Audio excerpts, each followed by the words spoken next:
right? Overfishing is the process of catching more fish than a population can reproduce through natural production. So what does that mean? That means that if this trend continues, between the year 2048 and 2050, while we're still only middle age, then all the world's fisheries will collapse. So what does that actually mean? That means that the only fish in the ocean are jellyfish. So in 50 years from now, when SpongeBob's catching jellyfish by himself, because all the other fish are dead because they're overfished, he's not gonna have such a fun time. So why is overfishing such a problem? It's because 1 out of 5 people depend on fish as protein. And since 1 out of 5 people depend on fish as protein on a daily basis, fishing is a skyrocketing economy. So that's a skyrocketing economy, more illegal, unrestricted, or unregulated, or IUU fishing styles happen in undeveloped countries. The reason why it helps in undeveloped countries is because they can't really regulate it, so it's a huge profit for there. The reason why unregulated population is so common is because 75% of all seafood population is harvested faster than they can reproduce. 70% of all fish species are fully exploited or depleted, and 90% of all large predatory fish, which is tuna, sharks, swordfish, cod, halibut, etc., have been completely eliminated. Another reason why overfishing is so devastating to the world is because it disrupts the natural community and food chain that's built by nature in the areas. So let's take the Atlantic bluefin tuna, for example. Atlantic bluefin tuna is notorious for overfishing and is considered a delicacy in most areas, mostly Asian countries. Atlantic bluefin tuna consumes crustaceans, squid, eels, etc. And since the bluefin tuna keeps getting caught and there's less of them, that leads to a high population of small fish eventually in that area, which, why would you think that's bad? It's bad because eventually not enough food for those little fish gets disrupted and the whole natural cycle is just gone. It's not even there anymore, it's just disrupted. And so what can we do to stop overfishing? We can stop overfishing by establishing more protected areas and breeding grounds, especially in those undeveloped countries. Like there is a problem in the U.S., but if like the first world countries help out the third world countries, then overfishing can be reduced, and we could reverse the timeline of all our troubles.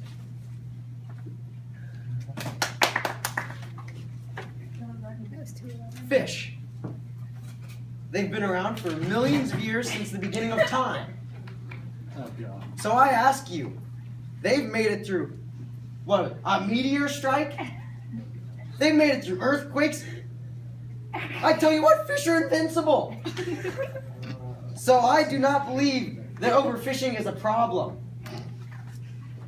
We have no idea how many fish are out there in the world. In fact, everyone, we know more about our solar system. Yeah, that's right. You know the thing that's like billions of miles, like it's huge. We know more about that than we do about our own ocean. That's insane. All right.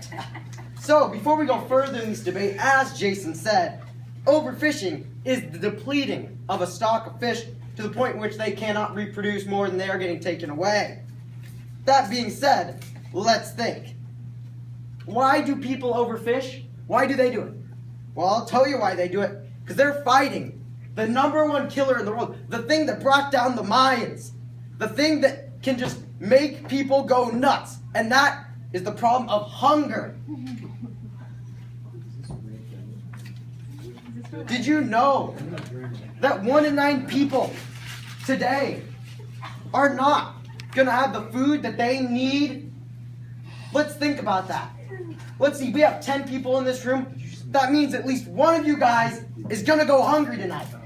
Is it right to say that one of us is supposed to go hungry when we have a massive amount of animals that is up to our disposal, not to mention how healthy fish are? They are the most healthy protein that we can probably get. And now you're telling me that we can't just make a couple more fisheries, slap some more eggs in the water, wham, make some more fish and we'll be done? Do we have a problem with that? Well, I tell you what. Overfishing is not a problem. Hunger is the problem. Oh my God. Did you know that malaria, if you take malaria, guys, if you take, one sec, sorry about that. Let's see, sorry. If you take malaria, AIDS, and tuberculosis, yeah, tuberculosis and AIDS and malaria, you know how bad that stuff is? Well, guess what, guys? still not as bad as hunger. You get more people dead by hunger than all three of those combined, plus like 10 more diseases. So I ask you, Okay. is it really all that bad to overfish? 2-minute rebuttal. Jason, it's your turn. As we both stated before, overfishing is the continuous process, which means it keeps going of harvesting fish before they can reproduce naturally. So what does that mean? You said hunger. What about 50 years from now, when it's not even, we're barely starting the new generation of the world, where there's no fish left. You're talking about hunger, a little bit millions here. Let's talk about the billions and hundreds of billions of people 50 years, 100 years, 200 years from now. And now you're talking about fisheries. Slap some eggs in some water and you can fish it. How about 7 years ago? In 2008, it costed roughly $78 billion a year just to open every fishery. That was 7 years ago. So what about 5 to 7 years now? That'd be hundreds and hundreds of more billions of dollars. And if you want to do fisheries, artificial habitats are more susceptible for harvesting fish with diseases because of human error. We humans can't do anything right 100% to the nature. That's not possible. It's not going to work out that way. The reason for the human error is because of overfeeding, unrotten food, untreated waste products, etc. And fisheries, they raise fish and they do not relate it to the wild. Fish do not get their natural instincts, they don't develop natural habits. Once they get released, they're done. They're gone. They're dead. Plus, feeding costs are not even proportional. To feed, example again, the bluefin tuna, to produce 1 pound of bluefin tuna, it will roughly need 26 pounds of feed that consists of squid, blue mackerel, and sand eel. All that for just 1 pound of bluefin tuna. And that's only one fish race. But how is that going to feed everybody 50 years, 100 years from now, when all of us now, 50 years, 100 years, 200 years, all the billions of people don't even have fish anymore in the seas. So while some fish have been overfished, we can bring them back. But if we continue this process of overfishing, then what's your point of hunger? 100 years from now, our grandchildren don't even know what fish are. All right, let's start off first. You said 50 years till what? We're out of fish?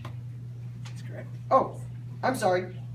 How big is the ocean again? How big are all the oceans combined? Well, let me give you a little statistic. It is 321 million square miles of ocean.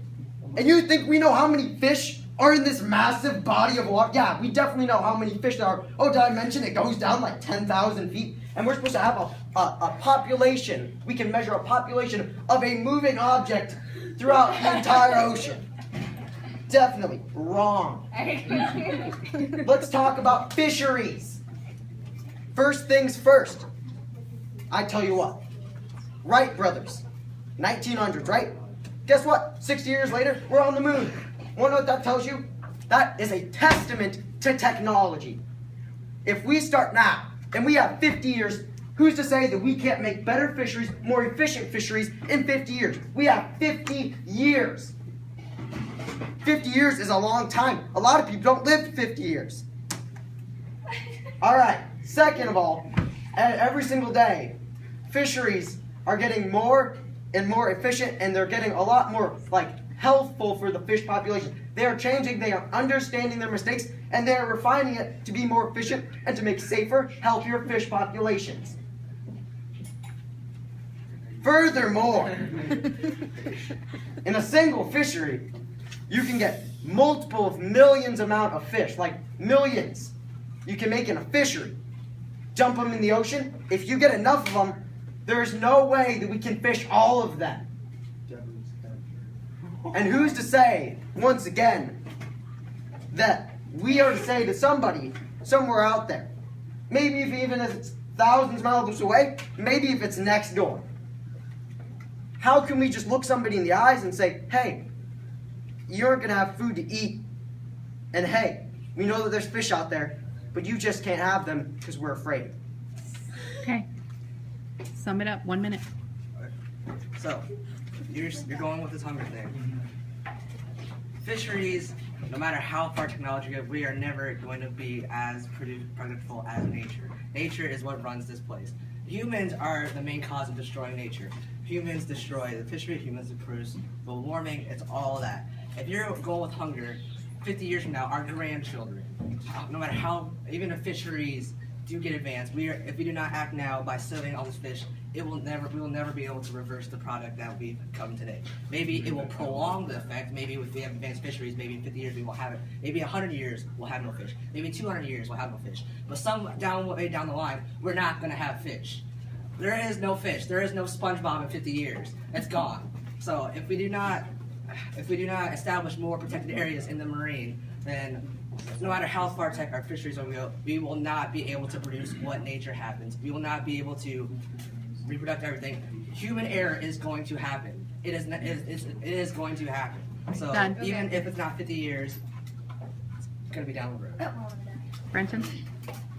Now I look at you all here today, and I have 3 words about having enough fish for all of us to eat. And it's yes, we can. If we can get the technology up once again, we can have enough fish to feed us all. And to say that humans can't do as good as Mother Nature, I completely beg to differ. Thousands of years ago, tell me, how many cows did we have? I'll tell you how many cows we had. Like, none. We made cows, we made dogs, we can make fish. That's all you need. That's it. The bottom line is, we will always be able to make enough food for ourselves. Wanna know why? Because humans are top dog. They are number 1. Thank you very much. Alright, all in favor of Jason Louis? Jason actually did have I some actually said You that. weren't just rambled. committed, like, You just Brenton rambled. sold it. Excuse Just you. rambled and all. Brenton I have sold